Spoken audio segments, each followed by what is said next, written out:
Mayday, mayday, mayday here. This is 82. We have smoke in the cabin. Contact 119.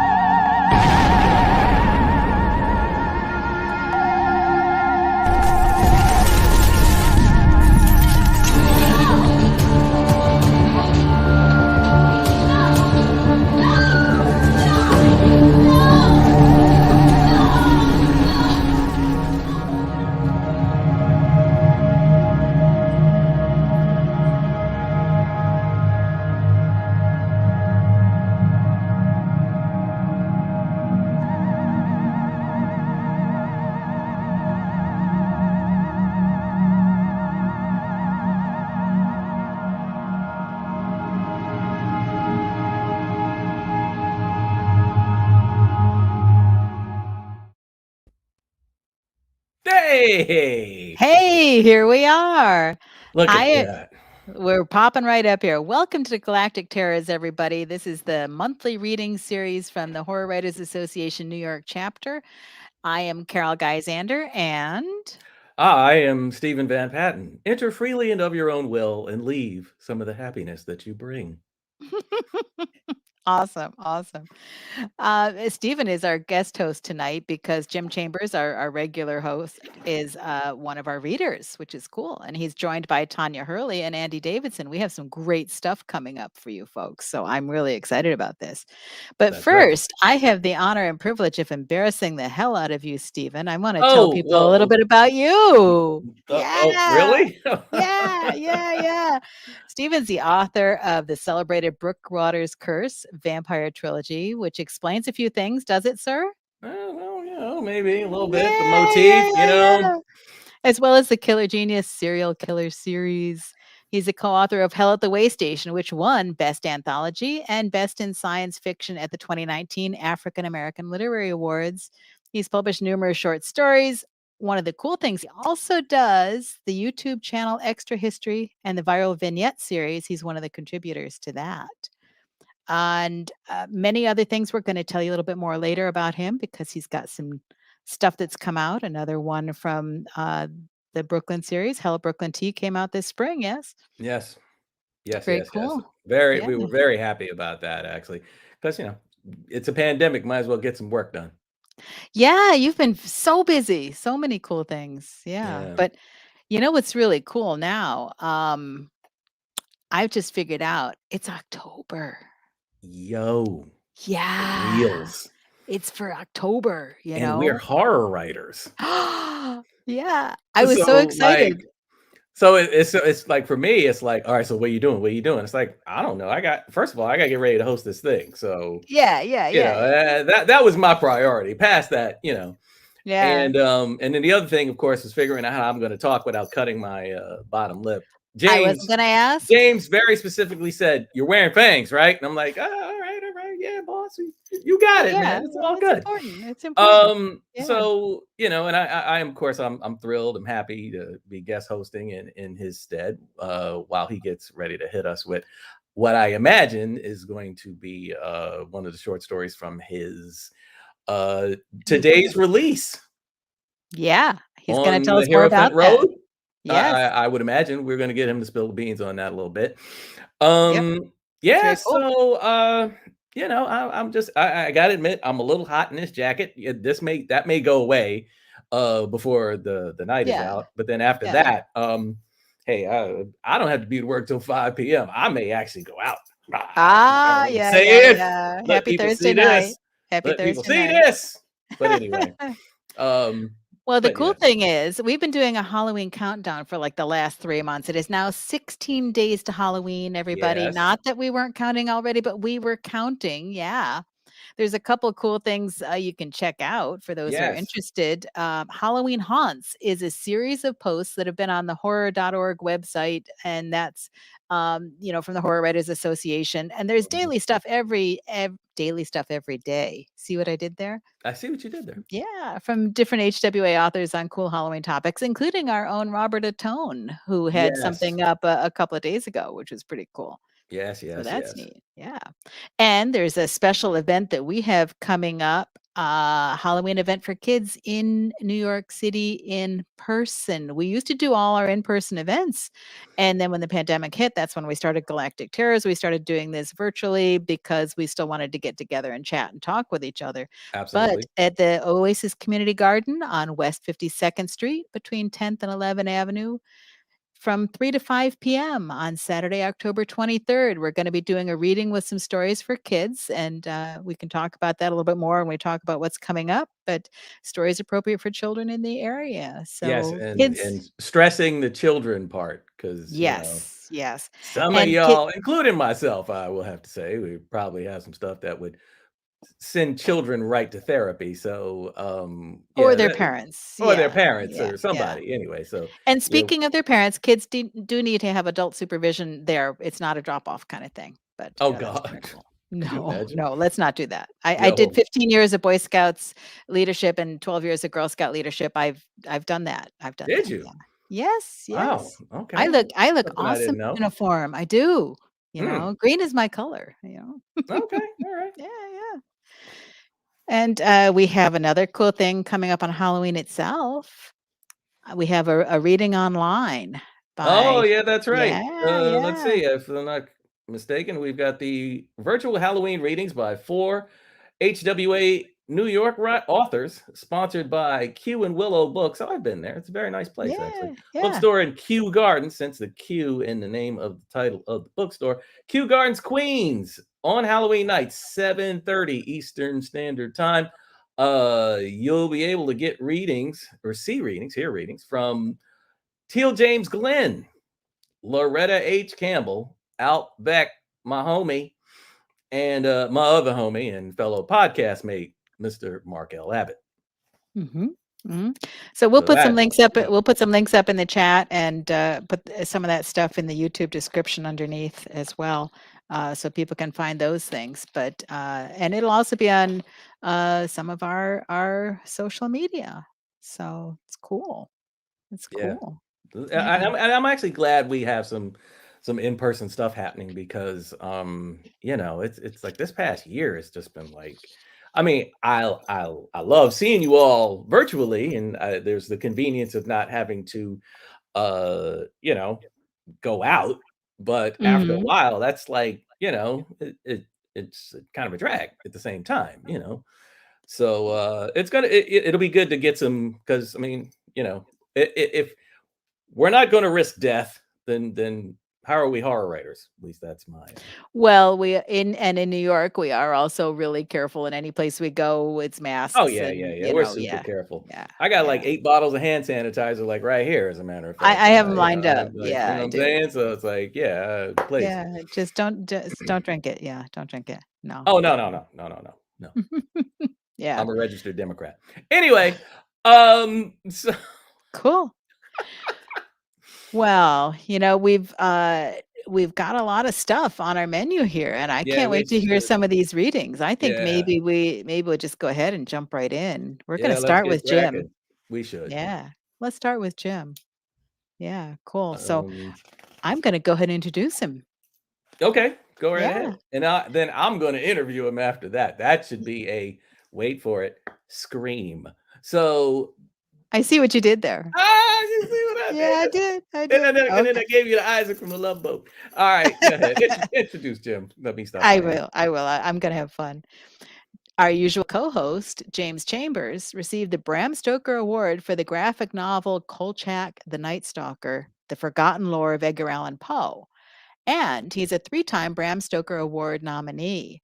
He's the author of the collections On the Night Border, which was described by Booklist as a haunting exploration of the space where the real world and nightmares collide, and Resurrection House, and the dark urban fantasy novella Three Chords of Chaos. Publishers Weekly gave his Lovecraftian collection, The Engines of Sacrifice, a starred review and called it chillingly evocative. He edited the anthology under Twin Suns Alternate Histories of the Yellow Sign, which came out recently.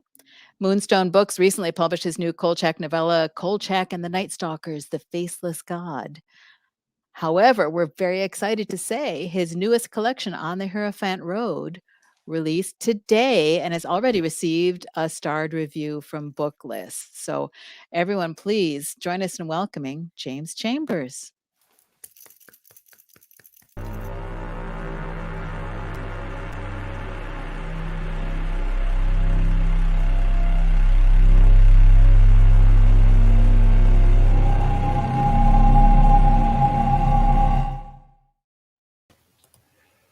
Good evening, everyone, and thank you for coming to Galactic Terrors. It's nice to be in the reader's seat for a change. Carol allowed me a night off, sort of. And as they mentioned, just by coincidence, I swear this was not planned in any way. My new collection on the Hierophant Road, stories of science fiction, fantasy, horror, and other genres, is published today by Raw Dog Screaming Press. So that's, I guess, what we call a book birthday, and I'm very excited about it. And I'm going to read an excerpt from that book tonight. And this is from the all-new original novella that concludes the collection. The novella is called Long the Night and Low the Flame. And this is about maybe from about 1/3 halfway through the story, where our characters are on a sort of dark road trip through a weird landscape. And they've stopped off to see if they can get some medical help. Talia has visions, Greta told me. We sat side by side in the clinic reception room, waiting for Alice, who'd gone with Talia for her examination. The nurses understood the threat Alice represented. Alice wanted to make sure the doctors did too. 6 people sat around us. A father and son, both dirtied in mud and ash, slept with their heads reclined on their chairbacks. A teary-eyed, middle-aged woman coughed into her coat sleeve every few minutes, the resonant hacking pertussis of a deep-rooted sickness. A man and woman held each other, lines of existential fear etched on their faces, and I guessed they must have brought an ill child here. Across from them sat a solitary man dressed head to toe in black, a black watch cap covering his head. He read a paperback book and looked carefree compared to the others. What do you mean, visions? I said. Dreams, but they occur when she's awake, Greta said. Nightmares, really. They come on like a trance. She narrates them as they happen. We used to think of it as a gift. When she was a kid, one time she dreamt of our dad having an accident while riding to work with a friend. We made him stay home. The accident happened. The friend died. Our dad was okay. We've taken Talia's vision seriously ever since. It had to be coincidence. No one can see the future, I said. Alice, Greta laughed without a touch of humor. What about your thread cutter sister? Alice sees fate, not the future, and only in combat, and that's all the result of incredible sensory training and experience, not psychic hoodoo. Unconnected events occur. People see a pattern in them and believe what they want to believe. You can stop right there. I've heard it all before. I don't care what you think. I could give you a dozen more examples like the time she saved my dad, but only one thing convinces people, seeing it for themselves. Anyway, you asked. No, I asked why you're going to Hierophantia. You still haven't told me. From the back corridor, a doctor approached the terrified couple, and a wary hush fell over the waiting room. A few words and his expression converted their terror to grief. Powerful tears flooded their faces. They clutched each other tighter. Across from them, the man in black stood, tucked the paperback into a pocket, smoothed his clothes, and then walked into the rear of the clinic. An undertaker, I thought. Until stories Alice had shared of body harvesters and human traffickers outside the cities rushed to mind. I jumped to my feet and followed him. 8 exam room doors lined the back corridor, 4 on either side. At the far end, a steel door to the exterior hung ajar, creaking in the wind. Motor hum came from outside. 4 of the doors stood open, the rooms empty. From behind one of the closed doors, I heard Alice's voice. Unfamiliar voices from behind another. The last 2 at the end of the hall stood shut. I opened one and found an empty room. With a deep breath, I opened the other. The man in black stopped in the act of swaddling a baby with the exam table blankets. He flashed surprise and anger at me. The infant, who wore a pink knit cap, squirmed and whined as he pressed it closer to his chest, untucked blankets dangling. "Who the hell are you?" he said. "You don't belong back here." "Doesn't matter who I am. Put down the child and leave." His eyes narrowed. He crushed the little girl against himself with one hand, drew a gun with the other. "Get out of my way." "No," I said. "You shoot me, everyone will hear it." "Yeah, what will they do?" "Nothing." Footsteps and voices filled the corridor behind me, one of the nurses shouting at someone not to go back there, Greta's voice arguing. I poked my head into the corridor and yelled, "Get Alice!" The man in black moved fast, taking advantage of my moment's distraction. Alice's voice in my head. "A second is more than long enough to get you killed." The man plowed into me with one shoulder, cradling the girl from impact, body checking me with his full weight. I stumbled, but as he pushed past me, striving to reach the back exit, I grabbed the collar of his coat, yanked him around, and slammed him against the wall. The baby wailed. The man pointed his gun into my face. Time slowed. My world became fragments of a fractured whole, each sliver processed one at a time in astounding detail by my racing brain. Down the corridor, the nurse screamed. Voices clamored in the waiting room. A doctor shouted. Outside the clinic's back door, the motor revved in the rain.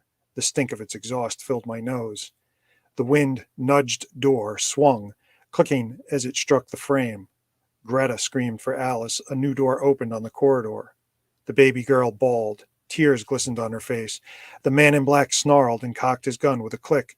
The odor of gun oil chased away the exhaust fumes. The man glared at me with violence and fury. Hardly a second had passed. My hands moved before my consciousness understood their actions, fingers grasping, palms pushing, focused on the gun barrel. Light and thunder filled my senses. My orientation evaporated except for where my body collided with the man in black. The world turned silent. Pure physical struggle to find my existence not with a person, but with a mass of muscle and energy, all resistance and violence, and me reduced to the will to overcome, to live. The struggle seemed like it would never end.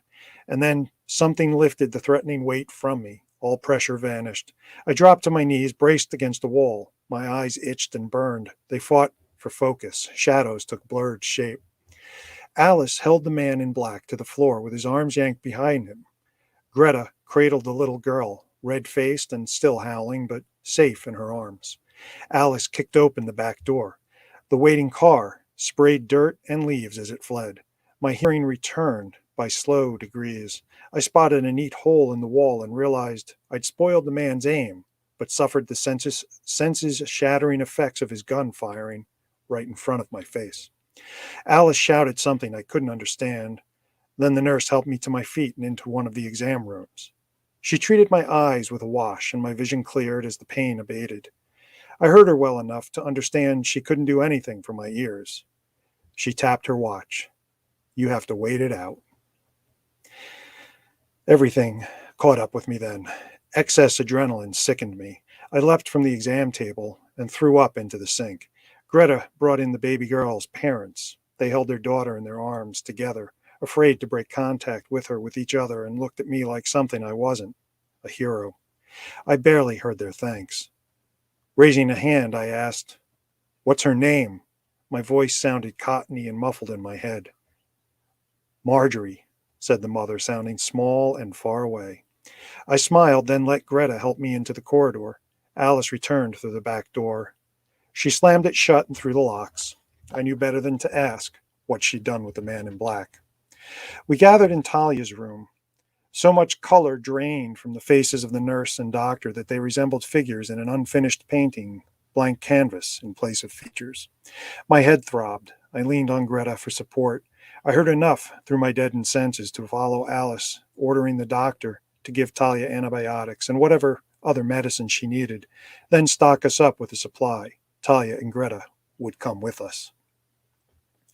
On our way out, we passed an open examination room. The two men who'd been asleep in reception stood there with a woman, their wife and mother, I guessed, wide awake now and alarmed. The reception area had cleared out, no sign of the coughing lady.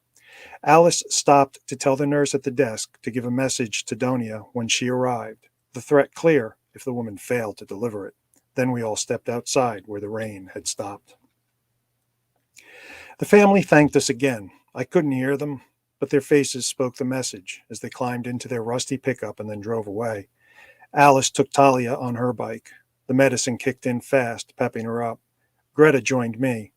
As I poised my foot to kickstart the engine, I said to her, "Still didn't get the story of why you're heading for Hierophantia." I sounded to myself like a man shouting from the bottom of a well, and if Greta heard and replied, my battered ears didn't catch it. The road led into darkness more complete than any other I'd ever experienced. In the city, even in the heart of the darkest hours, streetlights burned, shop fronts cast neon glows, and cabs and buses sprayed light on the roads. Out here, only our motorcycle headlamps cast light, and that illuminated no more than the empty space directly ahead of us. Past that narrow, bright cone lay solid blackness. Dark sky and lightless earth joined to create an illusion of absence. We continued inside our tiny bubble of life. No world, no universe beyond it. Existence on hold, reality paused. Offline due to technical difficulties. Like dead air on a phone screen or a screen with no signal, lapses that spread outward until they consumed all but you and the people around you. I lost track of time. Settled tight against my back, her arms clutched around my torso. Greta slept, I think, or a bizarre, horrifying thought, switched off and inactive while I couldn't interact with her. At times, my eyes play tricks on me. The road shimmered or rippled like water. Alice's headlamp pulsed and shot forth orange and yellow bursts. The infinite darkness swirled like the famous fantasy painting of A Starry Night by that Dutch artist, except colorless, delineated only by coiled tones of black. Across those whirlpools of void, giants crossed like mountains walking in the night or cloud creatures that spanned miles descending to earth. When Alice guided us off the road to camp for the night, I trembled as I climbed off my bike. I grasped Greta and turned her face to me, relieved at the sight of her features, reassured by the apprehension in her expression because I'd startled her. From the edge of our headlamp's glow, I stared at the nothingness through which we had ridden, unsure if the surrounding silence resulted from my still recovering hearing or an actual lack of sound. Alice approached me and laid a gentle hand on my shoulder. "The darkness deceives," she said. I heard her better now, but still tinny and muffled. "You can't trust what you see out here. We're as far away as we can get from a city, from any remnants of the in-between places. The land out here doesn't belong to us." "Who does it belong to?" I said. "To things that thrive in the darkness. There are humans out here, but I wouldn't call them people anymore. The full, unbroken darkness changes you. They trained us in the service to cope with it for extended times, but even the best trained and most resilient of us wouldn't spend more than a week out here." Thank you.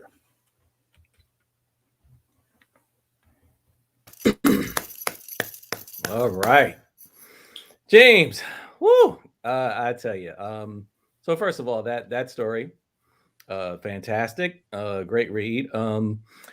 As usual, you always bring it. And you know what? Since I have you, and for the moment at least, it's just us. I want to take a moment to not necessarily ask a question, just to thank you for all you do for the HWA. For me specifically, at times, some of the guidance and the inclusion in different anthologies and things like that. I think we're like 7-8 years in now, and I don't know if I've ever really like expressed that to you. So I just want to take that moment to, thank you, my man, because you're a great leader as far as the HWA goes. And you always have been. And it's like people always hit me with well, how do you find time to do this, and how do you find time to do that? And I'm like, look at my man over here, because James is like I almost expect there to to be some big scandal. It turns out, and there's like two of you. But all of that said, really, man, I mean, you're an inspiration to most of us, and it's just great to know you. Thank you very much. Now. And likewise, Steven, I think we've done great things together, and I always enjoy hanging out with you and working with you. Yes, we've had some fun before the whole stay in the house because you might catch something thing. So Anyway, on Hereford Road, it's short stories, all that you did. The cover is fantastic. I mean, obviously, I hadn't had a chance to read it yet because it did just drop today. But with that in mind, I'm just gonna, before I get into viewer questions, the one thing I wanted to talk about real quick, because I'm a little jealous of this, the Kolchak stuff. That stuff, because first of all, as someone who used to risk a full-on ass whipping to stay up in the middle of the night and sneak around my mother so I would actually be able to watch episodes of Kolchak the Night Stalker, like I read that stuff and it's almost like I can hear Darren McGavin's voice. And that in and of itself is just amazing, and you certainly deserve your Stoker for it. But what was your connection to the Night Stalker as a kid? I imagine. I didn't have much of a connection to Kolchak as a kid. It was something that I heard about. I didn't see it until I was somewhat older. My parents had seen it. My mom in particular remembered it. She's a big horror fan. And I remember hearing about the show and thinking, I've got to catch this show when it comes on sometime. And it kind of disappeared for a long time. Yeah. And it showed up again in reruns, I guess, in the early 90s, whenever they first launched the Sci-Fi Channel. They had, I think when they first launched that, they had like 4 shows, and Kolchak was one of them. So it was on a lot for a very short, intense period of time. And that's kind of where I caught up with it and started seeing the episodes. And, it immediately clicked with me once I saw them, because the character is so well-rounded and, was so well portrayed by Darren McGavin, and is sort of, I guess, a benchmark, a milestone in the genre, because it's really the first fully modern, truly modern supernatural investigator is Kolchak. And, I think it's well known that the Night Stalker was one of the inspirations for the X-Files, and you can certainly see the parallels there. Absolutely. Our old mutual friend, Amy Gresh, has asked, how many hours per day did you write during the pandemic? I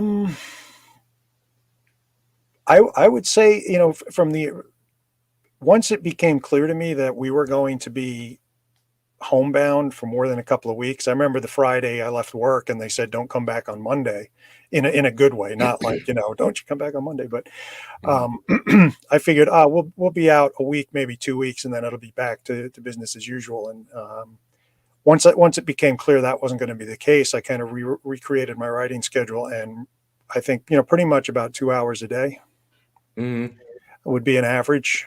Some days probably a little more, some days less, some weekends maybe some more, but that's probably a fair guess. Yeah, fair number. All right. Another mutual friend, Nicholas Dyack, says, James, in the catalog of all your work, what does H Road represent? What have you said in this collection that you have not said, have not had the opportunity to say before? Excuse me. This is my sort of step outside the horror genre proper. I think it's the first collection of my fiction that is not specifically horror, or the emphasis is on horror. So this is a lot of fantasy, science fiction. There's a steampunk story. There's one story in there, I'm not really sure how to categorize it, magical realism or slipstream. I've heard phrases like that, but I'm not really sure if they apply. But this is where I've been able to pull together a lot of the other genres that I've explored. I've been fortunate over the years to connect with editors who've given me opportunities to write stories in multiple genres. And I always enjoy the opportunity to flex some different writing muscles and try something new. And this is really the culmination of a lot of those going out on a limb stories, or sort of experimental stories. And it was an opportunity for me to revisit a story I first tried to write maybe 15 years ago, which is the one that I read from, Long the Night and Low the Flame. And I first tried to write that story a long time ago, and it never really gelled for me, and I put it aside. And when I needed something to round out this collection, that came to mind, and this time everything came together very well, I think. Right. Well, I think I speak for everybody when I say we are all looking forward to checking it out and seeing you win a Stoker for it. So now we'll be seeing James and everybody else later on at the end of the show. But as guest host, part of my duties now are to bring on Tanya Hurley. Tanya Hurley is a New York Times and international best-selling author of the Ghost Girl series and the Blessed Trilogy. Her books are published in nearly 30 countries and in more than 20 languages around the world. Hurley is a two-time Bram Stoker Award finalist, recipient of the Pennsylvania School Library Association Award, and is featured on the Indie Next List and NYPL Stuff for the Teenage. Her books received starred reviews from such literary publications as Publishers Weekly, Voya, SLJ, and Kirkus. She has also contributed to several horror anthologies, including R.L. Stein's Scream and Scream Again and Jonathan Mayberry's Don't Turn Out the Lights. Hurley wrote and produced 2 hit TV series and wrote and directed acclaimed independent films, which have premiered in film festivals around the world and broadcast on such outlets as PBS and IFC, music videos, and video games. Hurley's book series Ghost Girl is currently in development with director-producer Matthew Vaughn, and her anticipated upcoming novel is titled Feathervane from Macmillan. She has a few unannounced projects in the works, as well as including a feature film script, which has been optioned, and a graphic novel. Hurley is a founding member of Morbid Anatomy Museum in Brooklyn, co-host of Stories of Strange Women podcast, and an active member of the Writers Guild of America, Horror Writers Association, and Mystery Writers Association. She began her career as a publicist for such artists as Prince, George Michael, The Cure, Depeche Mode, Erasure, Paul Westerberg, John Cale, and Morrissey, and was the creative director of the Mary Kate and Ashley Olsen brand. Ladies and gentlemen, Tanya Hurley.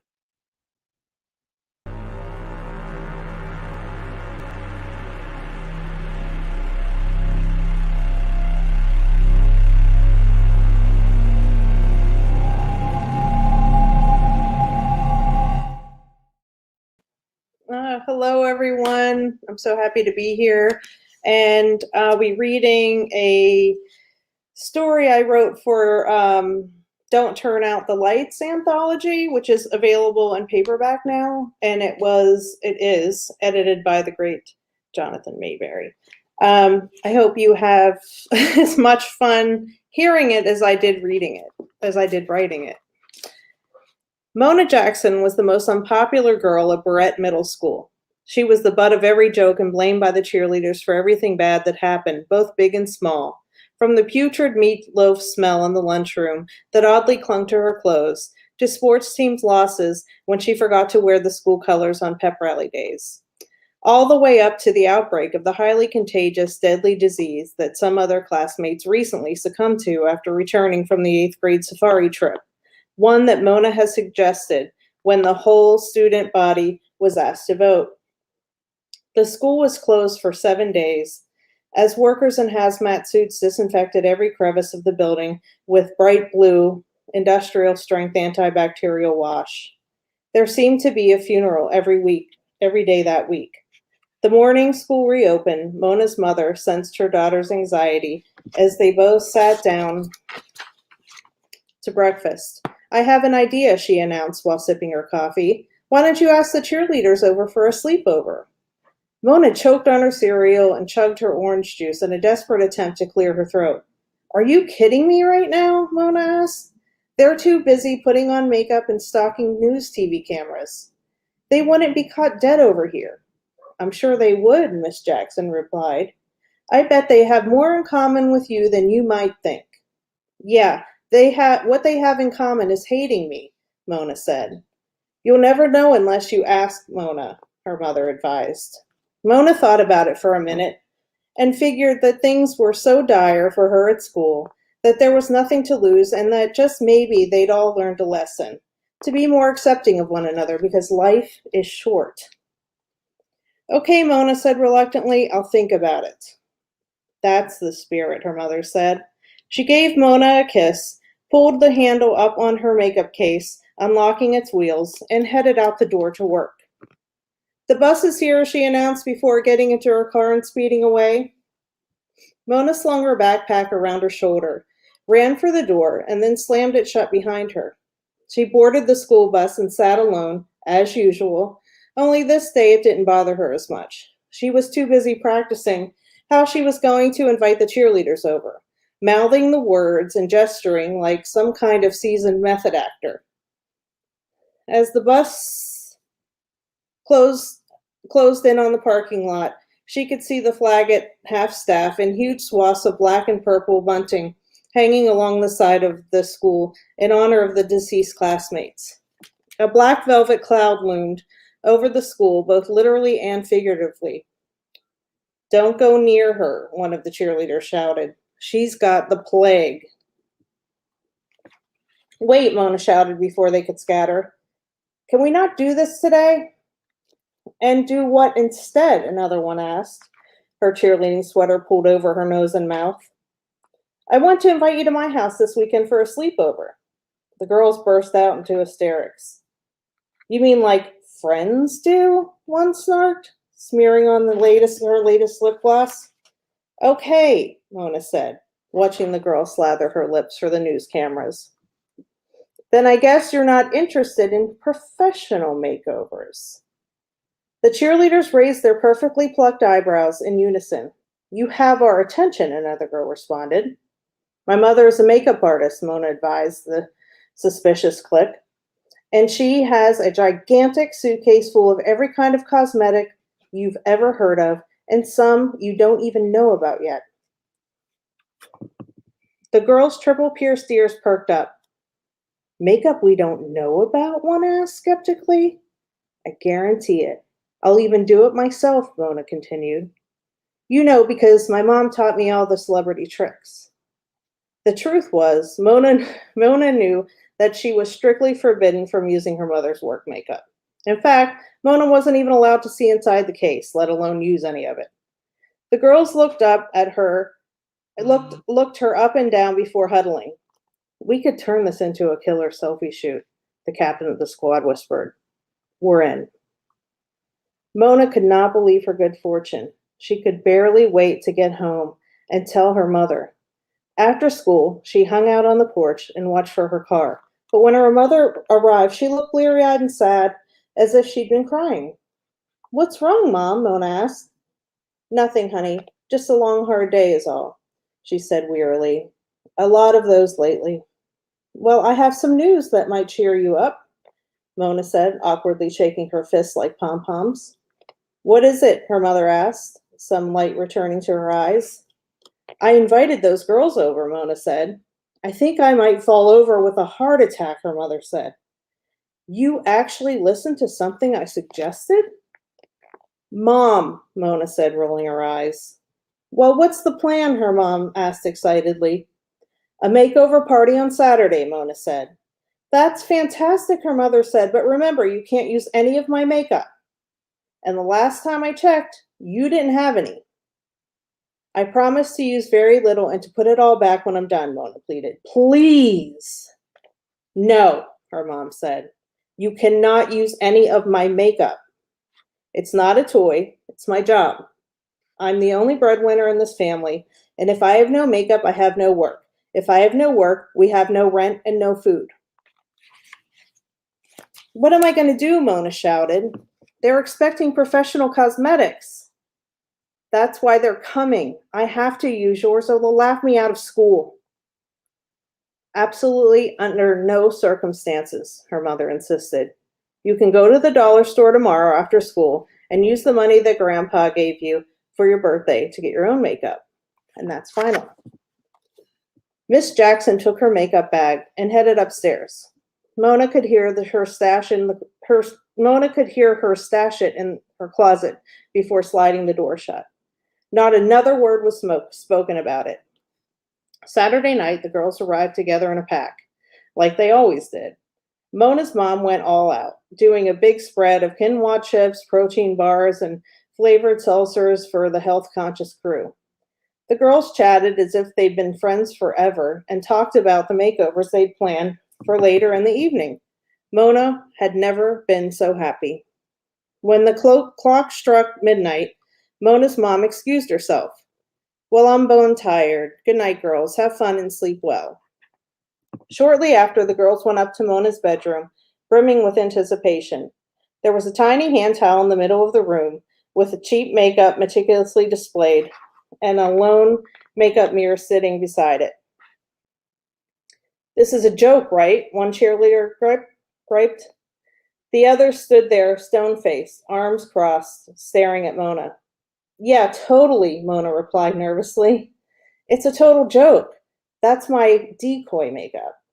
The girls busted into hysterics. Good one, the captain said, patting Mona on the back. Mona said, her voice quivering. I'll be right back with the good stuff. Sure, you're not going to get in trouble? The captain mocked in baby talk. I don't care, Mona said. That's what I promised you. She crept into her mother's room and stood there in the dark until she heard her mother begin to snore. Mona proceeded to roll the makeup bag from the closet, down the hallway, and into her room. She slowly opened it in front of the girls, and they gasped in awe of the array of cosmetics it contained. At least 20 kinds of blush, full coverage concealer in every shade under the sun, and eyeshadows and lip glosses in more colors than the paint swatches at the hardware store. There were eyebrow pencils, fake eyelashes, liners, brushes, and sponges galore. It was like a high-end makeup store had popped up in her bedroom. They squealed with excitement as they began their makeovers. Mona snapping duck-faced group selfies to show off their new looks on social media, but more to document the unforgettable night for herself. The avalanche of likes made her feel cooler than she ever had before. How about you? One girl asked Mona. Why aren't you putting on any makeup on yourself? I'm allergic, Mona lied. It was bad enough she was breaking one huge rule. She didn't want to break two.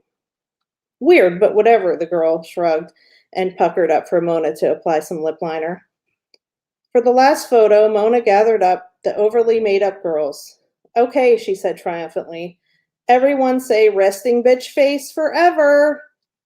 The next morning, Mona awoke to the smell of the pancake feast her mother was whipping up in the kitchen. She pinched herself, thinking this must have been a dream. But right there before her eyes was a whole cheerleading squad sprawled out in her bedroom. She went to the bathroom, and when she came back out, she noticed the room was silent. Too silent. Hey everybody, breakfast, Mona shouted, flipping the light switch. Rise and shine. There was no response. She walked over to two girls lying on the floor, and that's when she saw their skin. It was ghostly pale. Their eyes dripped blood like tears, and pus-filled boils covered their once perfect faces, while black bile spilled from their mouths and noses. Okay, guys, very funny, Mona said. You got me. I'm officially freaked out, nice work. But still nothing.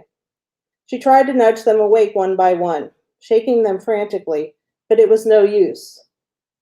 Mona slowly placed her hand on the captain's forehead, and it was ice cold, like a frozen rock. She jerked her hand away. Mom, Mona screamed hysterically, calling downstairs. Help! In the matter of seconds, her mother came running into the room.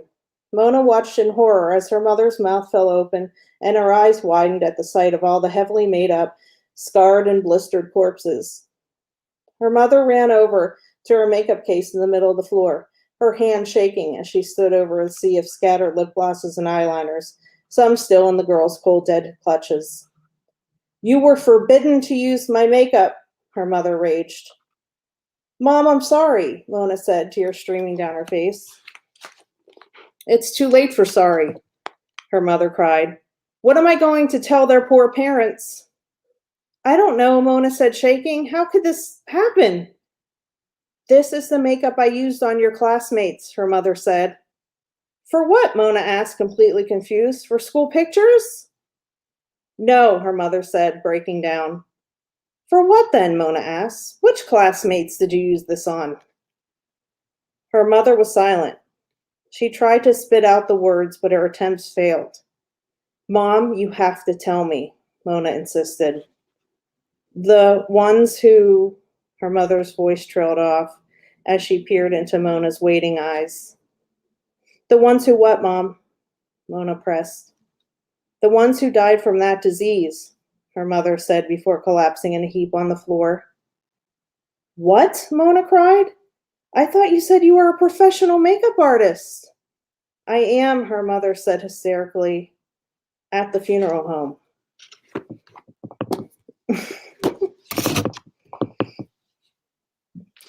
Man, oh man, oh man. When I read that, you nearly slayed me. Yeah.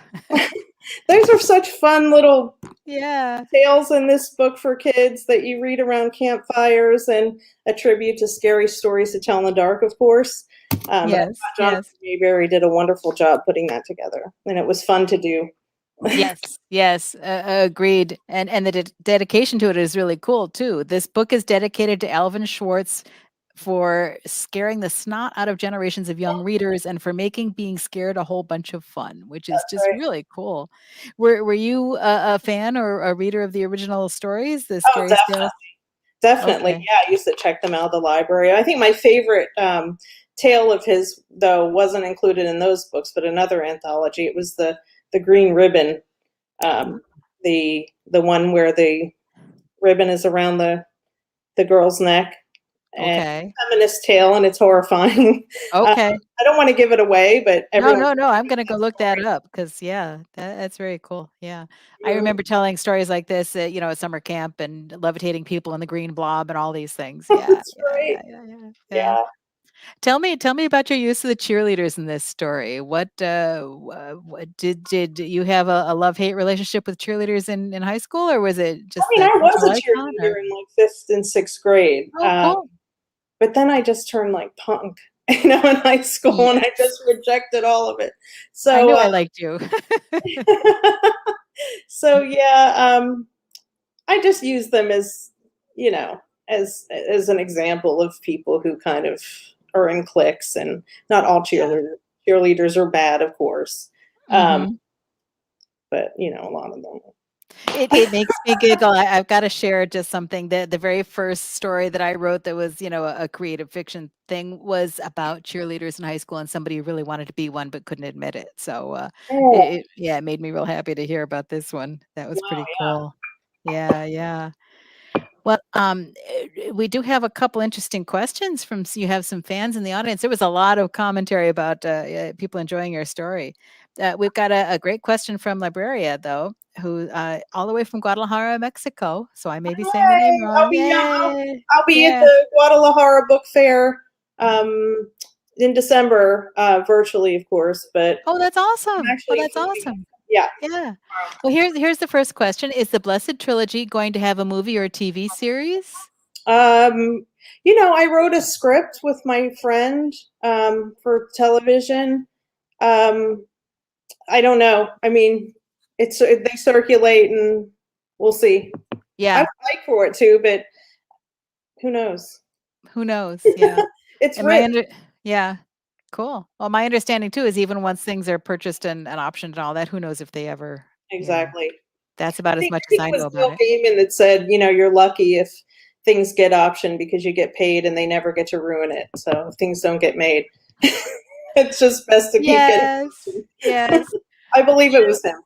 Yeah. No, that makes sense. And the nice part about that is you're also getting paid. So, that's good. Exactly. Mhm. Yeah, that's pretty cool too. And another follow-on question from the same person: will there be another Ghost Girl book? This is a series, right? Yeah, I'm actually will be announcing something shortly about that. Ooh, okay. Well, we're gonna have to have you back at some point then. That'll be cool. Yeah. Yeah. No, Hopefully in the next month. That's very cool. That's very exciting.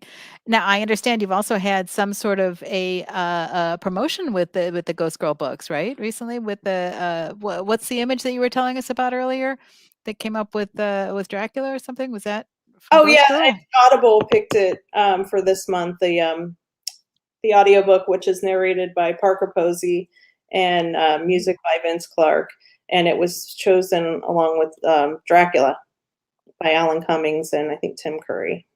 So that was a nice big surprise. Yeah, that's a nice crowd to get some Parker attention. does a great job. So I can just imagine. I you can could read imagine. the phone book and it'd be interesting. Yeah, that is pretty cool. I'm wondering, we had another question from Nicholas who's wondering, where did we go? Where did we go? Da da da da da. Okay, that one's disappeared. Oh, Nicholas was commenting on the duck face selfies. Yeah. Yeah. Yeah. That's a very current reference, that's very cool. That's fun. Now, I have to tell you that I have found out something new about you, that you have the really cool Stories of Strange Women podcast. I had not been familiar with that before. So I went and listened to them. And this being the month of October, I saw Elvira on there and I said, I'm going to listen for a few minutes. I had so much fun. An hour and a half later, I listened to the whole thing. You folks were terrific chatting with Elvira. Oh, she's we actually interviewed Kate Pearson from the B-52s, who we've known for a long time because we did their publicity. We did the B-52s publicity, but she was like, oh, she got on the phone with Elvira and said, you have to talk to them. They're insane. So we're like, yeah. So she invited us to her hotel room in New Jersey, I think it was, and we just had a great time, and we've remained in, contact, and she's an incredible woman. And if you listen to that interview or read her new memoir out now, and crazy stories. I mean, she's had quite the life. She's been everywhere, and she started very, very young. So Yeah. Very cool. Very young, Very and cool. she was in the Groundlings, and she's friends with Paul Rubens, who's Pee Wee Herman, and just stories, Elvis stories, everything. Jimmy Page. Yeah. Well, I definitely recommend people. I just put the link up in the chat. I recommend people take a listen to this because it's perfect for Halloween. It's perfect for Halloween. Yeah, It's something me and my twin terrific. sister do for fun, but we're actually doing producing movies now, so we kind of don't really update the podcast as much, but okay, we have a nice collection there we've curated, I think, of women. So that's very exciting. Yeah, it very much is. Well, cool. Well, thank you. I've really enjoyed chatting with you, and hearing you read the story after reading it on paper, hearing you read it too was really fun. So thank you so much, Carol. I appreciate it very much. Yeah. Well, thank you for joining us. We'll have you come back for a little bit at the end and tell us a little bit about what's coming up for you. So that'll be neat. Great. Yeah. Thank you. Thanks. What I'd love to do now is introduce our next reader, Andy Davidson. His most recent novel, The Boatman's Daughter, was listed among NPR's Best Books of 2020, the New York Public Library's Best Adult Books of the Year, and Library Journal's Best Horror of 2020. His debut novel, In the Valley of the Sun, was a 2017 Bram Stoker Award nominee. He was born and raised in Arkansas, and he makes his home in Georgia, where he and his wife, Crystal, live with 7 to 10 cats. For more information, you can find things about him at theandydavidson.com. Andy.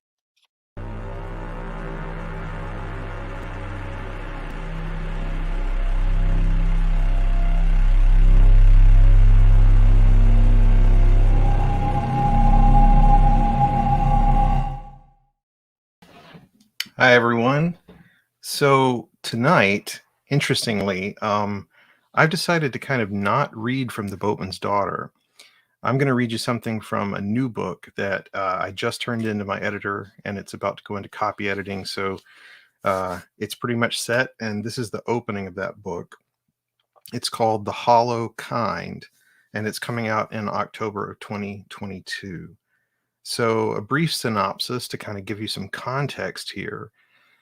Nellie Gardner, born Nellie Redfern, inherits her grandfather's Georgia turpentine estate and flees there with her 11-year-old son to start a new life.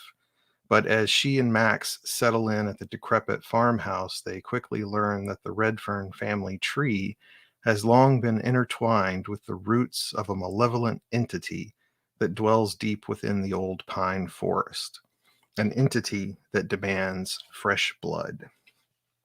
So this is the opening of the book, 1988, September 7th.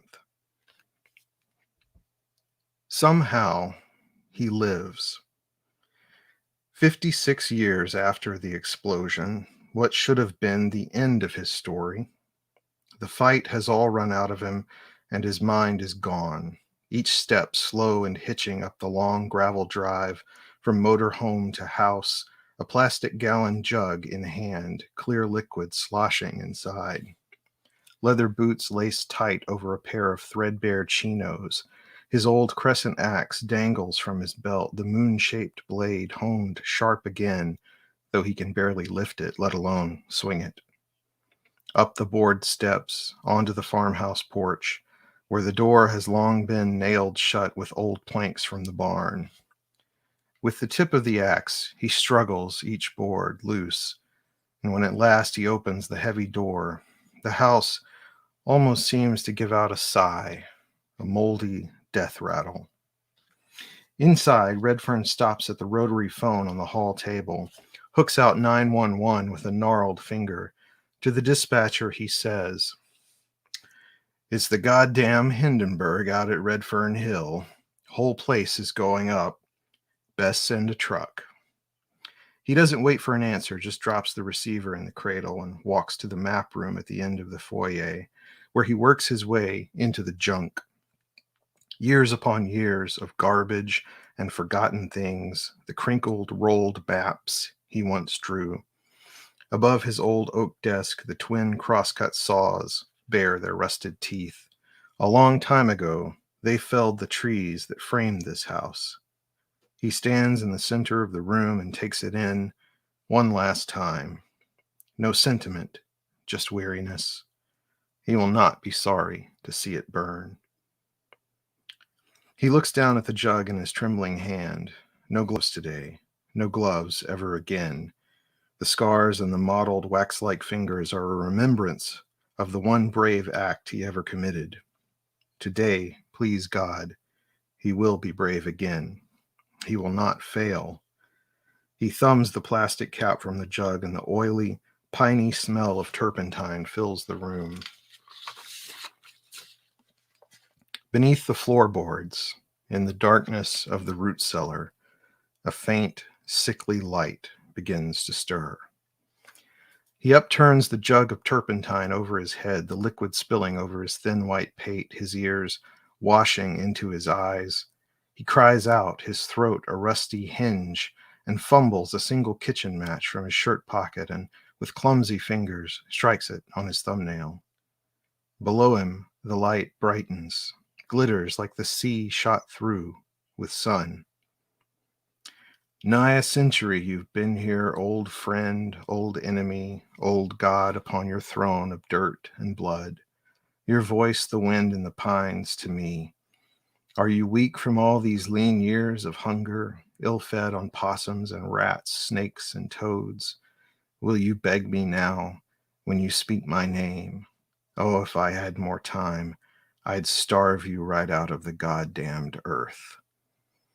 The match flares between Redfern's fingers as out of the heaps of old furniture and twisted up paper and columns of musty books, it rises. A dark blur coalescing into blue gingham and brown curls, those eyes like glowing sapphires, smell of pine and loam. It speaks. Papa. A voice that breaks loose a lifetime of guilt and shame like shards of glass in his chest. Have you come to hurt me, Papa? You are not my child, he cries, but still the match flame wavers as Redfern's legs begin to tremble. Creak of wood as the thing before him soughs and sighs, reaches out with a small, pale hand. The match gutters. The hand wavers just beyond his grizzled cheek, and he feels the warmth of it, a hungry heat. He drops to his knees, and in an instant its hands are no longer hands. Its face, something slick and wet.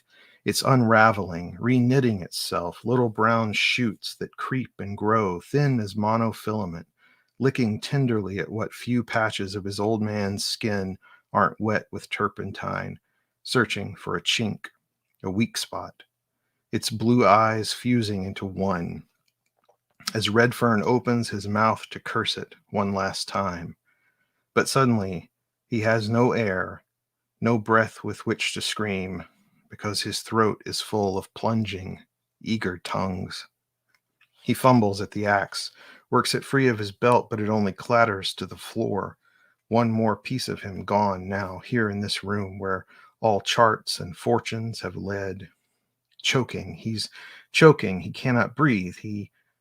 A light flares, blue and big as the sea, filling the room as Redfern's skull explodes with the sound of crashing waves and the high-pitched scream of gulls, and time becomes a collapsing star, a folded map, a tide washing in, washing out. He convulses, feels a snarling in his chest cavity, searching out the seat of his regret. It was not supposed to end this way. It was always going to end this way. Where shoots with nodes, nodes with tendrils, tendrils with teeth that chew and chew and chew, expand, bloom, and there is darkness now at the edges of his sight. He closes his eyes, seeks out a memory. A girl of 16 wearing an old cotton shirt and jeans, traipsing after him in a man's boots through dense woods and wiregrass to that dark and rotten place that is the source of all his family's suffering. She is his granddaughter, sad and lonely and strong, and his final thought is her name, Nellie. Its teeth find the center of him, from hell's heart to his own. No great distance in the end. Thanks. Wow. Wow. That's really powerful, Andy. Thank you. Wow. Yeah. So it's intriguing to me. This is set in Georgia, and now you're in Georgia. How long have you been there in the state? I've been in Georgia since 2007. My wife and I have been married since 2008. So I guess Georgia is the place I've lived the longest since I left home. So, Okay. yeah. Okay. Yeah. So I'm getting the feeling that the place has really seeped into your pores because, it sounds to me like the setting is almost a character there between, the house and this, Yeah. that's very cool. It is. This book sort of came about, and as with The Boatman's Daughter, place is a thing that I just keep it's sort of where I start with all of my books. Mm. And in the Valley of the Sun, it was the West Texas desert. The Boatman's Daughter, it was an Arkansas swamp. And in Georgia, it's this sort of longleaf pine plantation. And so one of the things I learned from some of my colleagues where I work here at the university where I work is that right up the road, there's a little town called Eastman from Cochran, where I live. And Eastman is notorious for having a very long kind of dairy-like history of people murdering each other and having lots of land disputes and things like that. So we always talk about Eastman as the dairy of Georgia. But so that idea kind of worked its way into this book a little bit, and turpentine farming and that sort of thing plays into that with longleaf pine forests and all of that. So yeah. Yeah. Oh, sorry, Carol. No, I was just going to say it's cool because you don't think of farming turpentine, we don't usually think of where it comes from, I didn't know Right. anything about it, yeah, until I started doing some research for this book, and it's a fascinating process. It was a process that had its sort of heyday in the early part of the 20th century, and it kind of declined as an industry after that. Um, but most of what I try to do is marry different ideas together. So vampires in the desert or witches in the swamp, and in this case, it's the woods, something in the woods. Basically, it's kind of a pretty common, I guess, folk horror trope. Maybe, I don't know. Yeah, it's fun. It's a very chilling story, actually. Let's see. I think we had a couple of Michelle Brittany, she paid you a very compliment here. Excellent reading, Andy. Love your cadence and reading voice, which I have to admit Thank you, was Michelle. very, very, very appropriate for the story. You brought your whatever that monster is. Yeah, it was a good, like, if you're doing the audiobook for it, I think you can save the money and just do it yourself. Oh, no. I want someone famous. I want Parker Posey to do the audio. All right, yeah, I did. Yeah. Parker Yeah. Posey mentioned in the. All Yeah. right, Why not? We'll continue that. That would be definitely. very cool. Yeah. Oh, great work. And it's always fun to sort of because stand-up comedians do this sort of thing. I think they dig up, or they bring something to the club that they have not worked out in front of other people, just to kind of see, it's like, so, it's only natural that horror writers should do that sort of thing. It just, like it would just be so much more fun if we were in person, of course, because then you'd get to hear all the gasps in the crowd and everything else like that, because we Carol can tell you, we used to get a lot of that when her readings, my readings, Jim's readings, all that I good bet. stuff. But someday we'll get you up here. We'll get you up Yeah. here in New York, Catch you live. Yeah. That would be awesome. and I'll That play would some. be. I'll play some good. I got to figure out what to play Steven for a Steven often turpentine plays. He story. DJs our events, and he plays really cool intro music, and it really sets the theme. Yeah. Cool. Yeah. Hmm. That's I fun. actually did that at one of our readings. I read a news story, and everybody's paying attention. They're all like wrapped and all this, and then like right when I got to that messy middle, people start checking their watches and all that. It's like, oh, okay, we got to tighten this up, But I think everybody was wrapped and listening with this. So, we have a good question from Mr. Jim Chambers. Can Yeah. Andy tell us about the Southwest Review issue Oh. that you edited? Let's see. We've got the split screen going on here, so I've got to Yeah, try right to in front of you. There get it you in go. There it is. That's a cool Um, picture. Yeah, this is their second annual autumn issue, or I guess I should say Halloween special, which is their autumn issue. Always, it comes out in October.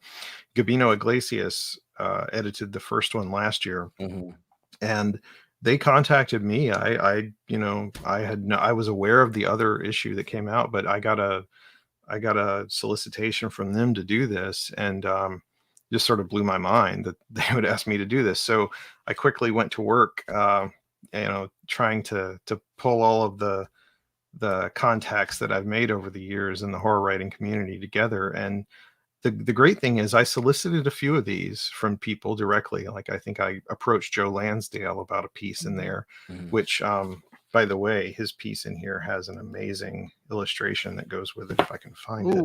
Ooh. That's the great thing about being able to do a visual thing, so people can see that when you find it. Yeah. Yeah. So his story was on the banks of the muddy. On the muddy banks of the old Sabine. Yeah. And wow. so you can see there. This is Matt Rota was the illustrator. But anyway, I got a few people like that, Joe and John Horner Jacobs and Nadia Balkan, but a lot of people submitted cold. I had no idea people like Sam Miller were going to submit something, or who else was Rachel Moulton. She submitted. And so I was delighted by the response to it. Got several, I'd say about 300 submissions. And so I'm blown away by it myself. I think it's a beautiful thing. And the Southwest Review is one of the oldest literary quarterlies in the country. They were the Mhm. first journal to publish Larry Murtry. So it's a really cool thing for us as horror writers to have this gift Mhm. that Yeah. puts Yeah. us out there into a readership that is not typically a horror readership, I guess. Mhm. Oh, Mhm. it's nice to spread the word. How do you go about when you get that many submissions? How do you go about going through them? Just very methodically. I have 3 folders that I create: yes, no, maybe. Maybe. And Okay. the yeses accumulate slowly. The no's are the fastest, because Mhm. usually you know or you don't, you know. Mhm. Mhm. The maybes are the tricky ones. They're the ones where you have to start thinking, okay, now this would fit. This is a great piece, but does it work with the other things thematically? And so it's Mhm. kind of like, I kind of liken it to making a mixtape. You know, at the end of the day, you've got a great selection of things that you can kind of pull from and see how they all fit together. And that was fun. Yeah. Oh, Nice. but then the tricky thing also is determining the order, right? How do you decide what to lead with and what to end with? How do you figure that out? Well, in this piece, the first poem was the first thing in here was a poem by Stephanie Wojtowicz called Family Offerings. And it has a lot of imagery that kind of captures the whole book. And so I Mhm. thought, well, that would be a great piece to start with. And then from there, it just became a matter of moving thematically through this idea of, I think I started after that with like the idea of place and family, and then kind of moved into uh, like the horrors of being around and communicating with other people in domestic settings. And again, it all kind of tied back into everything that was in that Wojtowicz poem was kind of my Mhm. guiding principle of family, domestic spaces, and places like that. And so it ends with, I think we finally move into murderers and serial killers at the end. So it's kind of fun. Nice. Interesting segue. Yeah, yeah. No, that's really cool. That's really cool. It sounds like a real labor of love, and it looks like a gorgeous thing too. So that's neat. It's a beautiful thing, yeah. Yeah. Which I Uh, can't take credit for. That's all the Southwest Review. They're amazing.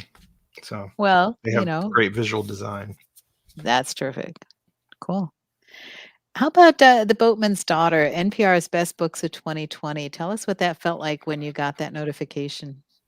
That's really fun. It's just wonderful. Like The Boatman's Daughter, when I wrote it, was a book that I wasn't sure if people were going to like it or not. I knew Mhm. that I liked it as I was writing it because it felt like the kind of book I would want to read, Mhm.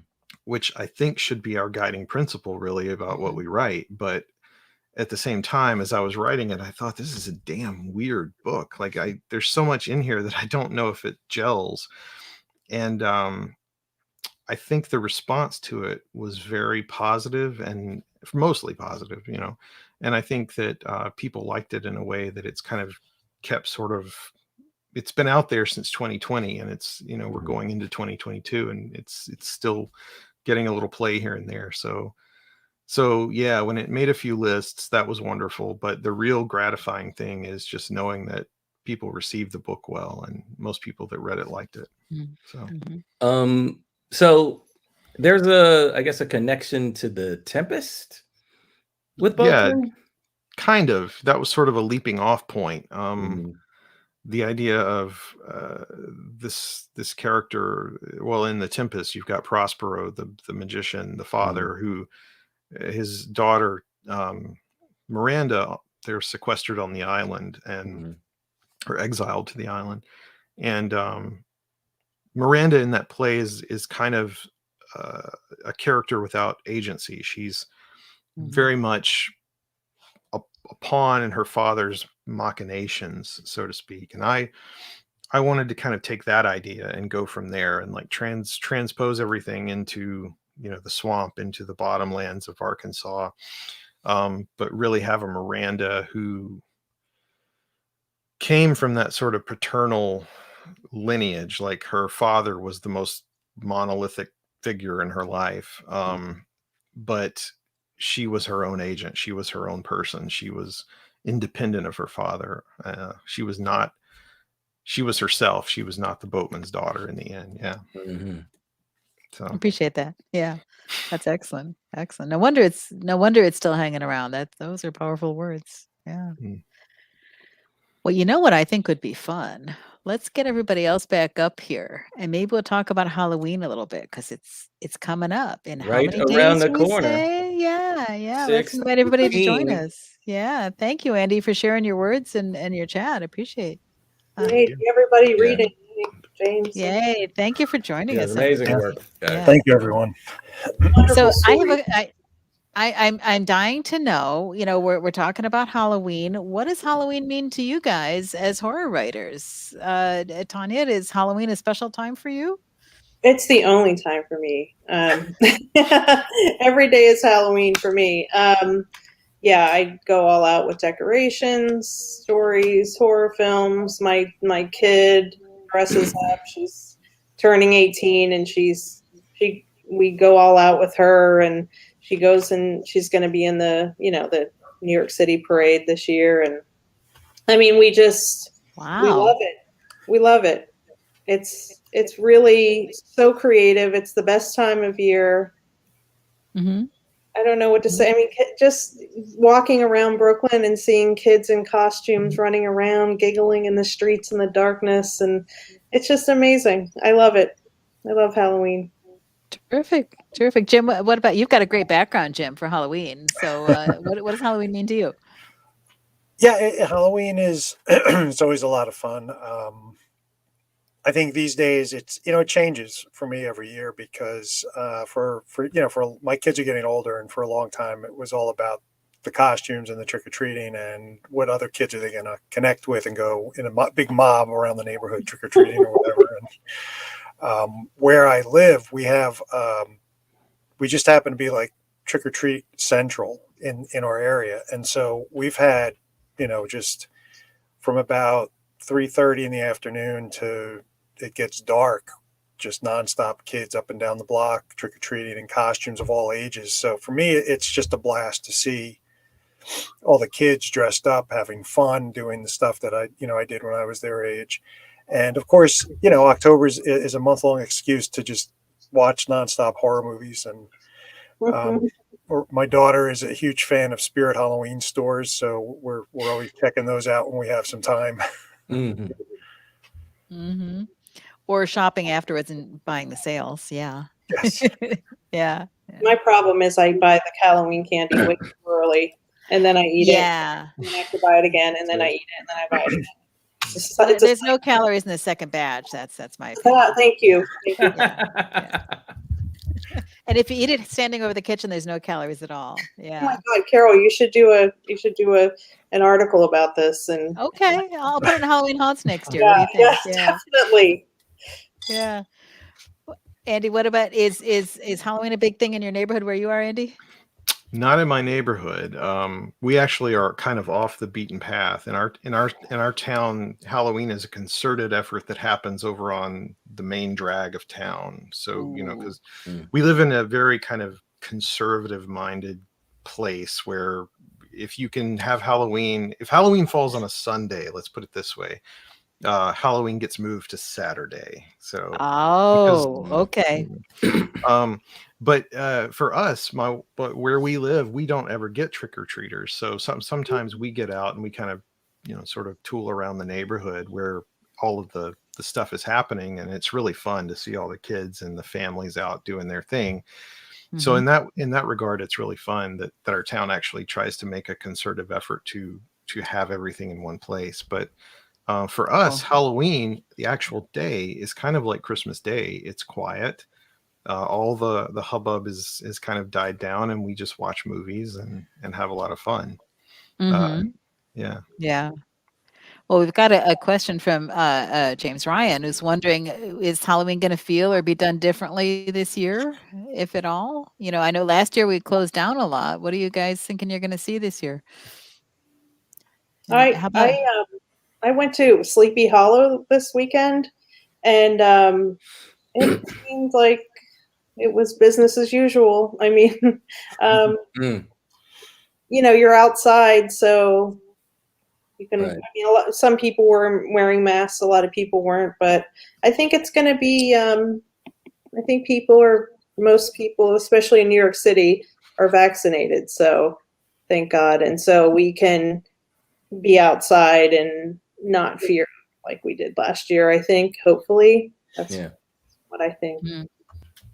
What Here in about Brooklyn Georgia, this year? Yeah. Mhm. Oh no, go ahead. What's Georgia gonna do?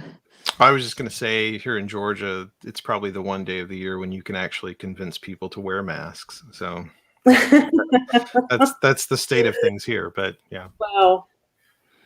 Mhm. Ah. Cool. Stephen, what are you gonna see in Brooklyn this year? Oh, I don't know. Like the trick or treater thing last year wasn't so prevalent on my block, but I imagine, I don't know.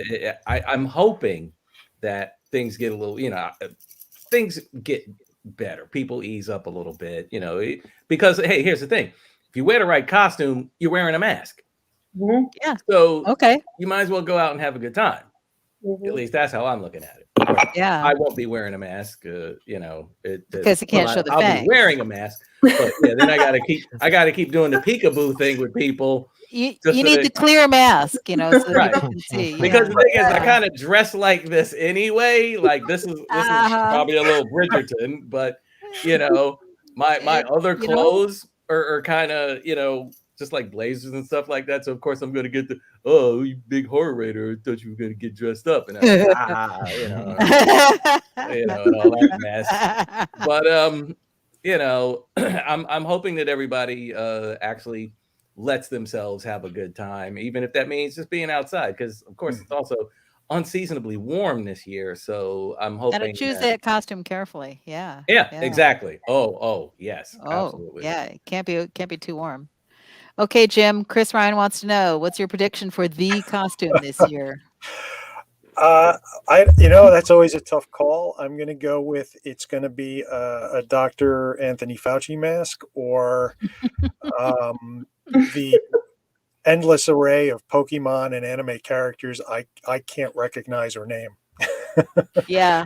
There's always Yeah. kids who come up in these wild costumes, and I'm like, "It's awesome. Who are you?" And they're like, "I'm this guy from this anime, and don't you're you like, know that?" And I'm like, "I'm sorry, 8-year-old person. No, I don't." Yeah, I have exactly. several decades on you. Yeah. Yeah. I think we're going to So- see people dressed as the vaccine. There's going to be a bunch of people Ooh. with like the needle point, and they're just going to kind of run around and like that. With their Oh, little head Okay. poking That out. could work. That's my prediction. That could be. Yeah, yeah.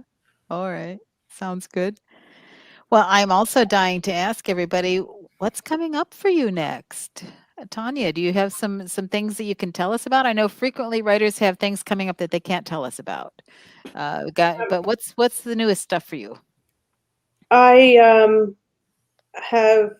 I'm signing a graphic novel deal, which I'm very excited about, and I've also co-written and producing a script which I can't say anything about, but it's one of my favorite actors has signed on to also produce and star in it. So Ooh.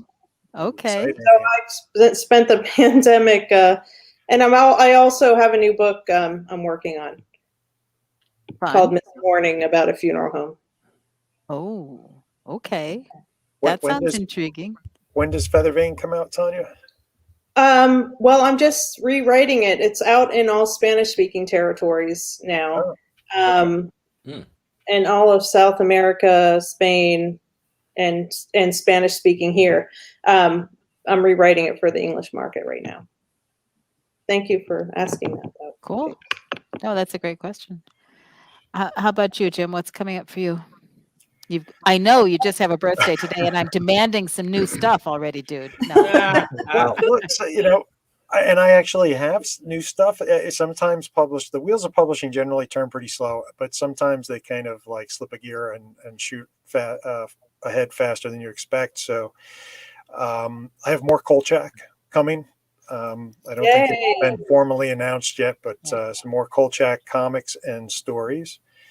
And eSpec Books is looking to do a collection or pair of collections of my science fiction stories that have not yet been collected. They're running They're great. They're great. Yeah. Oh, thank you. A Kickstarter. I mean, eSpec. Yeah, they're fantastic. Yeah. No, you're great, but yes. Sorry. They're running the Kickstarter right now, so if you're interested, you can check it out. It's Dares Devils is the Kickstarter campaign by eSpec Books, and if it's successful, they'll do 2 small collections of my science fiction stories, which will be kind of fun. And I understand the Kickstarter is going well, and they're working on some stretch goals now. So I Yes. saw some patches being embroidered, potentially embroidered. That looks really cool. Yeah. Yeah, they always give you a lot of bang for your buck, lots of extra books and things. Yeah. So. Yeah. That's exciting. That's exciting. Cool. Andy, this one's just been turned in and it's in copy edit now. Anything else you want to share with us and tell us? I've got maybe a couple of short stories coming out here and there in a couple of anthologies that I don't know for certain, but I feel confident that they'll probably be in there. But I probably shouldn't say what those are. Nope, that's all cool. That's the fun thing about talking to writers. Tell me all about the stuff you can't tell me. I always want to be that writer who's like, I can't talk about this, but I've got this amazing project coming up. I've been talking to a director, and no, I've got a book coming out in 2022, and my agent's about to submit a proposal for the next book with that same publisher. So hopefully, there'll be good things. Wow. Yeah, that's Nice. neat. That's great. And Andy, what again was the title of the book that we should look for next year? It's called The Hollow Kind. And I will say this, when I titled it, I didn't do a Google search about how many books actually had the word hollow in the title. Oh. And if you do that, it's a lot. You get the phone book. Yeah, but hollow kind, putting the word kind, I love that title. I can't wait for that book. Congratulations. Yeah, that's Cool. going to catch the eye. That's going to be it's inspiration for a cover too. It's going to be cool. Yeah. I'm embarrassed to say that we missed a question for Jim Chambers as we were going by. Jennifer Barnes asks us, you have a really distinctive style. The language you use plays a big part in that. Did it take you a long time to develop that? I think that was actually No. intended for Andy. I was starting to say that was for Andy. Yes. Yeah. Clearly, Halloween's going to my head. Thank you, Jim. A lot of it comes from the writers that I learned from when I was in graduate school. I took classes and workshops with Barry Hanna, and Barry's one of those writers who's not with us anymore, but he was a great Southern writer who could write the hell out of a sentence. And so there was a lot of attention to craft of the sentence at the sentence level with him. And I've read a lot of Cormac McCarthy, and it's not a conscious attempt to kind of imitate him, but I think that seeps in after a while into the way you conceive and think of things, and that's really it. The rest of it's just sort of like the more you write, the more you figure out what you're supposed to sound like. And I feel like every time I start a book, I sound different at the beginning of the book than I do at the end of the book by the time I get to the end. So revisions are always about going back and making sure I'm consistent in the way I sound. So, it took a while, but yeah. So people know what they're getting when they open an Andy Davidson book then. Yeah. I hope so. Cool. Thank you.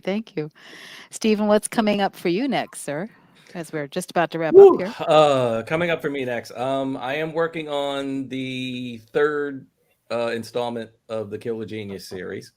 I'm working on the fourth installment of Brookwater's Curse. I'm still doing a podcast with that you've been nice enough to come visit, Carol. Beef, Wine, and Shenanigans. So much fun. You guys have to listen to this. It's on every podcast platform you can find. It's worth listening to. Sorry, the name. What is the name again? Can you? Beef, Wine, and Shenanigans. Beef Nice. being a little hard to say with fangs, but Beef, Wine, and Shenanigans. Yeah. It started off, it was supposed to be 3 middle-aged black men talking horror, sci-fi, and you know, just your general nerd blurred, however you want to put it. And then, I don't know, the country kind of went a little bananas, and then it almost became like a group therapy session sometimes. So now we play little games like name that racist and things like that. And you know, we kind of do like we have fun with it. We have fun, and you know, you learn something when it's done. You know, it's like that kind of thing. Mhm.